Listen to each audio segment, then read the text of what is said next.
প্রচণ্ড গরম পড়েছে, আর এই গরমের তাপমাত্রা একেবারেই সহ্য করার মতো নয়। তাই চলে এসেছি একটা একদম কলিজা ঠান্ডা করা রেসিপি নিয়ে, সেটা হচ্ছে লস্যি।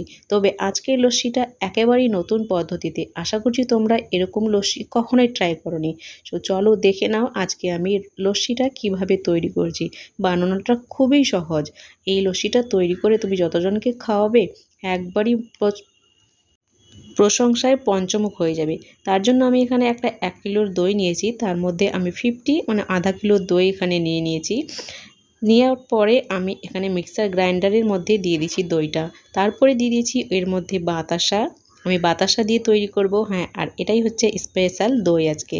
তার মধ্যে দিয়ে দিলাম চাট মশলা, আর দিলাম একটা জলজিরার প্যাকেট, আর দিয়েছি স্বাদ মতো বিট লবণ দিয়ে সমস্ত কিছু ভালোভাবে গ্রাইন্ড করে নিয়েছি। দেখো কালারটা এইভাবে এসেছে, ভীষণই টেস্টি। আর এর মধ্যে অ্যাড করে দিলাম আমি বরফ। ঠান্ডা জলও দিতে পারো বা তোমরা আইস কিউবও দিতে পারো। তো দেখো কতটা সহজেই তৈরি হয়ে গেল একদম ইউনিক একটা কলিজা ঠান্ডা করা লস্যির রেসিপি, বাতাসা লস্যি। ইউনিক রেসিপি একেবারে। আর রমজান পড়েছে, এই রমজানে ইফতারিতে এরকম লস্যি থাকলে পেট মন দুটোই সুস্থ থাকে। আর মনকে আগে সব থেকে ঠান্ডা রাখাটা খুবই দরকার। সো তৈরি হয়ে গেল গরমে রমজান স্পেশাল ইফতারের জন্য বাতাসা লস্যি। অবশ্যই কিন্তু বাড়িতে ট্রাই করো আর কমেন্টে জানিও কেমন লাগলো।